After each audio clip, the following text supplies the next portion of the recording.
Welcome to the January meeting of the Planning and Zoning Board for the City of Belmont. Chair will entertain a motion to set the agenda for tonight. Move to set the agenda. Is there a second? Second. Yes. Can I have a word? You may. Item C, Shelley is under the weather. We're going to postpone until... Item C? Yes, sir. Both? Okay. Understood. Postpone item C. All right. I move to set the agenda as modified without option or item C. All right.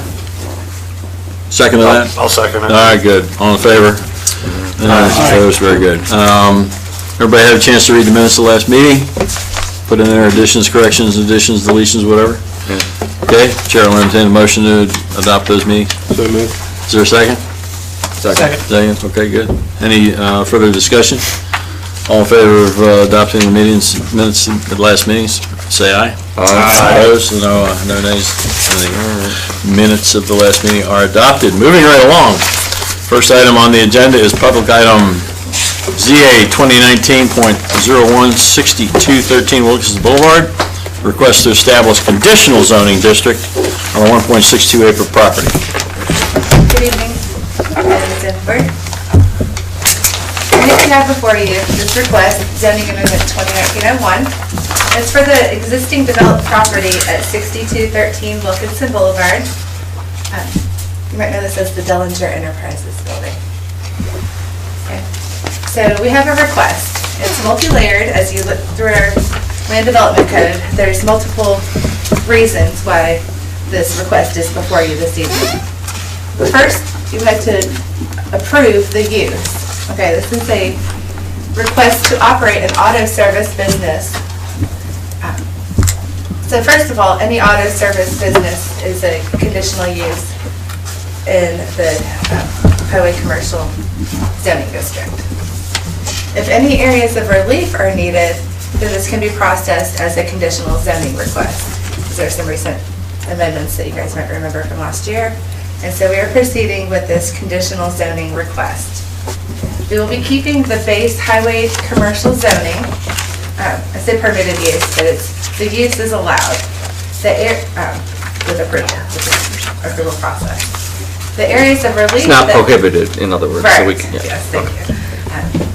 The areas of relief that are being sought for this request include highway corridor overlay provisions that relief is needed from, as well as buffer relief that's found in Chapter 11. So I'll get more into that detail, but there's a couple layers here of approval and relief that you'll be considering tonight. I did want to point out that this property was developed in the mid-80s, 1986, 87 timeframe. This overlay was adopted after the subject property was originally subdivided and developed. So we're trying to ultimately give life and a new use to this existing developed property. So the request is to establish a conditional zoning district, and we'll talk more about those items of relief.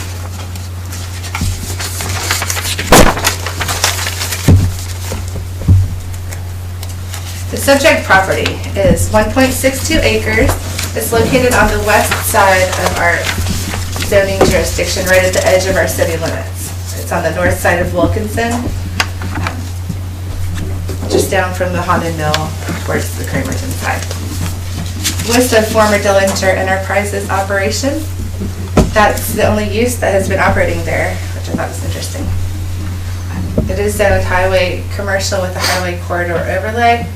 And as you see, it's in this area that's surrounded to the rear by general residential and single-family residential properties. To the east is a mini storage facility, zoned highway commercial. Can't see it on here, but to the south are other auto service businesses. Okay. Cross street. Yep. To the south. Yep. There's zoned highway commercial. And directly to the west are two undeveloped properties with different zoning districts, but they're undeveloped at this time. And the applicant, David Stoffel? Okay, we didn't really get into this, but we did the application, but the company is Dent Wizard. It's an international company. It's important to point out that it's a wholesale rental fleet service business. It's not open to the public per se where people are gonna be coming in and out. They do contract with rental car companies. So the areas of relief that are being requested have to do with the highway corridor overlay that I mentioned. I think it's section 5.15 in your LDC. This section requires 2 acres and 200 feet of road frontage for any kind of auto business. So it could be auto service. Really big. They're also picturing car sales. Other operations that can be larger, but regardless, it's required for any of this type of business. So the subject property is 1.62 acres, a little bit less than the required 2, and it has 150 feet of road frontage currently.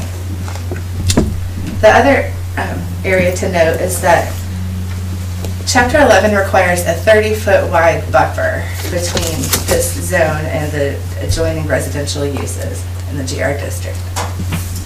This property has been operating maybe 8 feet, we'll call a buffer, and it's this, chain link fence with barbed wire on top. That's how it's been for years. So it's not in compliance? So, correct. It's definitely not. And nothing's been done about that? Or it's grandfathered in, right? Yeah. So that existed before the 30-foot buffer rule was applied? The best I can tell, yeah. All right, then my question is, does that not run with the land? Well, I understand that, because it's going to be an automotive business, that it has to have the lot width requirements, because that in 515.2 specifically says for automotive businesses, the minimum lot acreage has to be 2 acres. But I did not read the minimum lot frontage being 200 feet as being exclusive to automotive buildings or automotive sales. So I'm just, and I'm sorry if I'm being obtuse, but I'm trying to, if the current building is grandfathered in, why doesn't that run with the land? I understand. So there's, in Chapter 17, which is nonconformities, okay, which is what this is. If it were continuing as it was, we would leave that alone. This is a new use, and there's different definitions of change of use, but this is how we apply it. But the building's not changing, right? Just the use of the use is changing, and when the specific use is changing, then it does require streetscape improvements and the buffer or screening to meet those requirements. Okay. Okay, so that's what I was saying, like there's all these little sections of the ordinance that apply. So typically, if I were to just buy it and do whatever they were doing there, manufacturing or fabrication. Yeah, it would have to be continuous and not.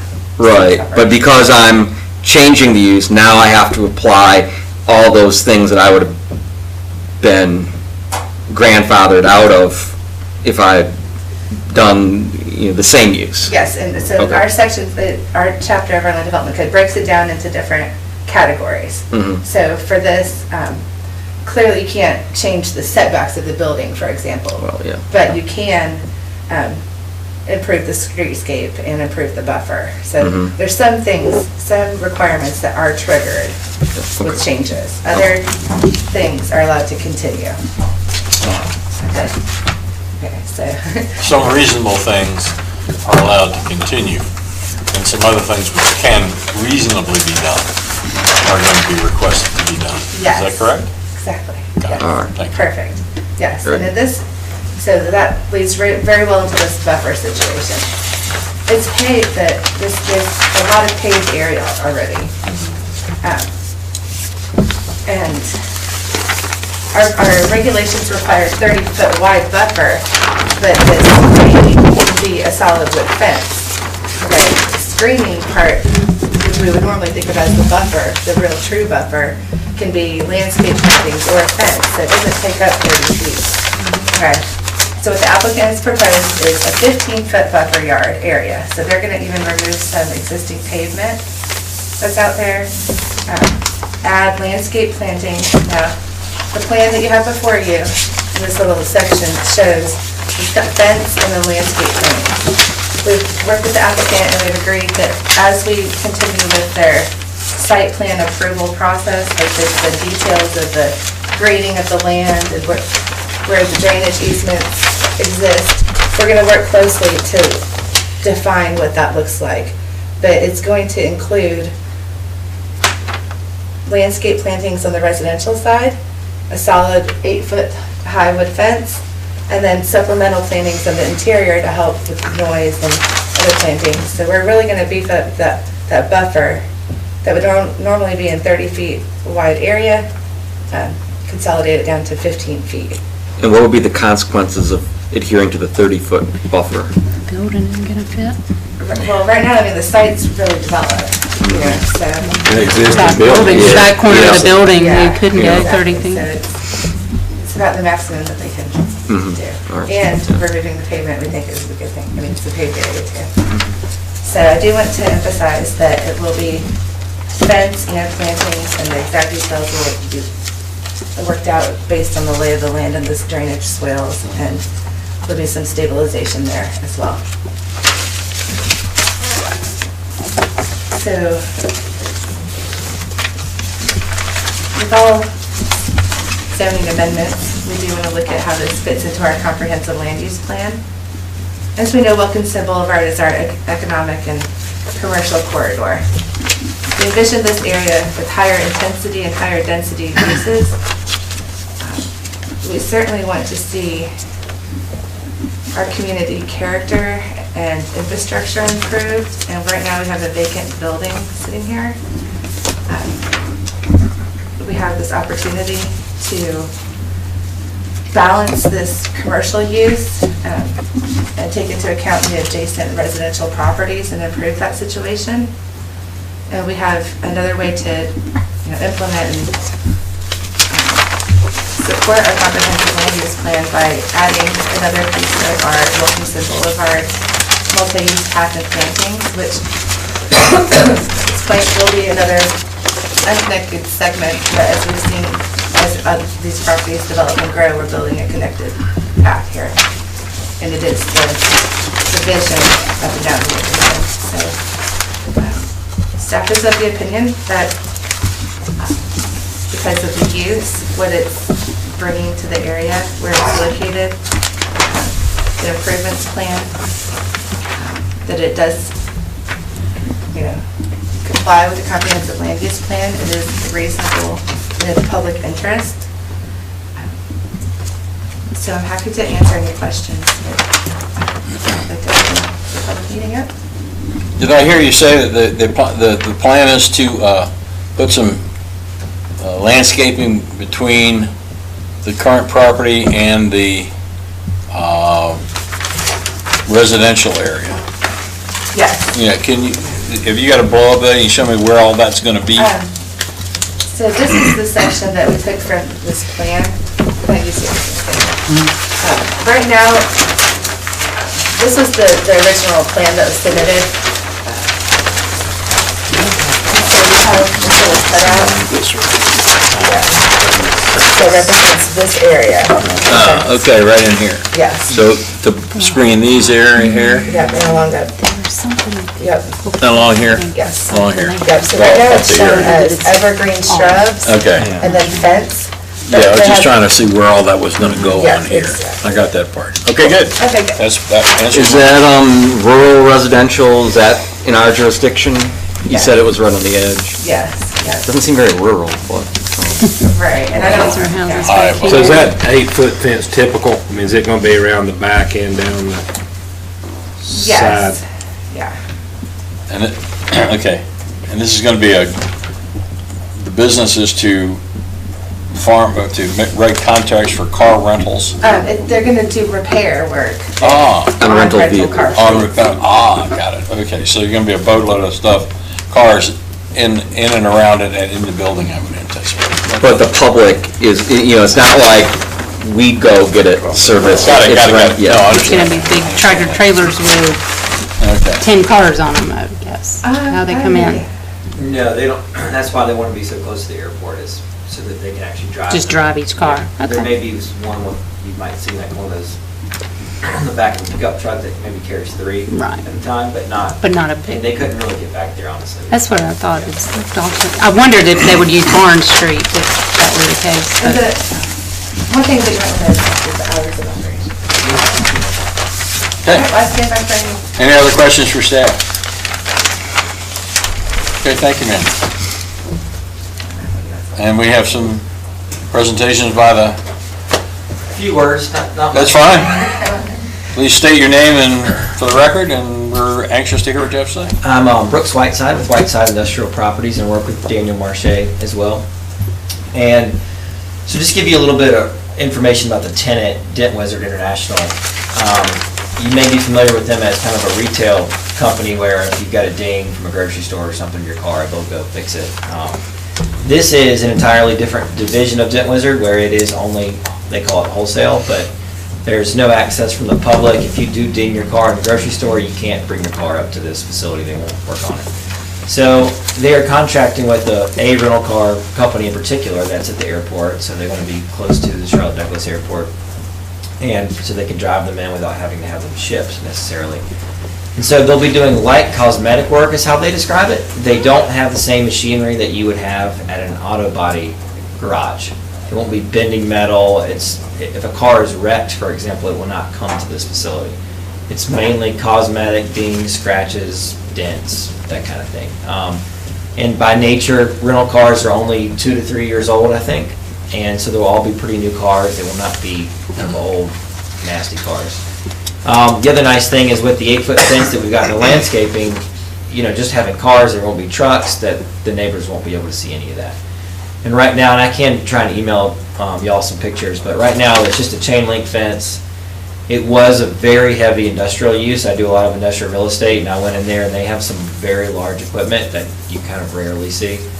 And it wasn't screened at all. They have a cargo container sitting outside, old compressors just kind of out there in view. I've been told that they used to rack or stack pallets kind of above the fence line. And so I think the landscaping will help kind of regardless of whoever takes the building over, so we're fine with that. But it will have one of the neighbors was asking about the hours of operation, and it is a Monday through Friday, 9 to 5 business. The previous business that was there, I think they would have some kind of deliveries that came at night, and it would kind of upset the neighbors a little bit. But they've been there forever, so I think it was kind of a grandfathered use. So they'll basically be bringing cars in, sitting them in the parking lot, bringing them into the building, and then when they're done, driving them back out to the airport. So it's a pretty light use as far as that goes. There's a possibility you could bring them in at night and leave them for overnight or something. That's a possibility. Drop box with a key. Maybe. Yeah, I don't think it's pretty much 9 to 5. isn't it? Well, I mean, yeah, but if the guy from the airport wanted to bring one in and drop it off, he could drop it off, and I'm just Yeah, asking. maybe. I don't. But even if that were the case, it's just somebody driving in and dropping a car off. Anybody else on It's Wilkinson no big deal. Boulevard. Right. Okay. Right. Yeah. Well, if that's the case, I'm sure the neighbors wouldn't mind that too much. No, I don't think it'd be would something not they think. would notice a whole lot. Okay. And then so when we originally looked at the building, it was a heavy industrial use. We kind of figured, gosh, this building looks great. We've been looking for a while. We looked at Bremerton, Mount Holly, Belmont, Charlotte, we're all over the place. And so we didn't really think there'd be an issue with the zoning, just kind of with an eyeball test. It's heavy industrial, we're much lighter than this, should be fine. Then we realized there was some highway overlay issues with the 2 acres. Sure. And a couple buffer things. So anyway, we started talking with Belmont, and we met with the neighbors, and everybody kind of realized this was a much less intensive use than what was there, and so we were hoping that it would be well received. Yeah, was it? Yes, it was. I think the neighbors had some questions and concerns, Sure. but I think overall they were pretty pleased with it. Any other questions for Mr. Whiteside? Is there an entrance here at the Barn Street? Is that the side street in the back? No, there's not. There's So actually that a fence would connect, it did just kind of look like it didn't connect there. Yeah, and I haven't had a chance really to talk with anybody about that road. Or I guess it's not really a road now, but that connection point, I guess you could say. There, you may not really be supposed to put events there, I don't know. There may be some sort of right of way, but it's not an access point now, and we don't plan. And don't plan to use that. Okay. Everything will come in the front drive. Yes, that's correct. And then, of course, we got the multi-use path out front. So I think overall it'll be an upgrade for what's there now. Dan, you have something? If this became, and it might be more for staff, if this became a full-service retail Dent Wizard, does it still fall within the? So what we've done in our conditions of approval, we've stated that if there's any changes to the operation, it will have to come back before the city. So the approval would be for this specific use with the limitations that they proposed. You know, But it item is 10 not says retail. it's supposed to be just wholesale, right? And that's the last item in Yeah, here. yeah, so that's everything to that right now. Some other companies have a tendency to just change use without knowing what the regulations are. I don't know how you police that. The other question is signage. Are you going to limit to no signs? If they're not a retail establishment, do they need a sign? Yeah, I mean, I think that they would be entitled to a monument sign and malls, like the normal amount of signage. Because we don't, do you know what's Yeah, we desired? haven't discussed it. I think for like deliveries and things, they probably like to have some kind of something. But I think their current location, they don't have to do that. Because you really wouldn't want to encourage the public to. That's What's out in That wouldn't be a sticking. in the picture, would it be similar to what's in the picture here? Because there does seem to be some minimal signage on the building. Their current the building, building. Yeah. their building, we haven't even talked about signage, but Yeah, we haven't, like, same here, we have not got to that point, but just normal course of business, they would be allowed to have a monument sign, which is capped at 6 feet high and 32 square feet, but that's a good point about making sure it was clear that it was, you know, it's not open to the public per se. That's all. Anybody else? Mr. Marche, did you want to add anything? Not tonight. Okay, good. Well, I saw you sign up, didn't want to overlook it, give you a chance to speak if you cared to. Make a motion to approve the conditional district as conditioned in the board's report. second. Moved and seconded to approve the application, ZA 2019.01, the conditional use of the land and building at 6213 Wilkinson Boulevard. Any further discussion? All in favor of the motion, please signify by saying aye. Aye. Opposed? Ayes have it. Any noes? No, there isn't. Okay. I move to find this be consistent with the comprehensive land use plan as a reasonable request in the public interest consistent with goals 2 and 6 of the comprehensive land use plan. Is there a second? Second. All right, any discussion on the motion that this is in compliance with the comprehensive land use plan? All in favor? Aye. Opposed? Ayes have it, the motion is carried. Thank you, gentlemen, for coming and presenting this evening.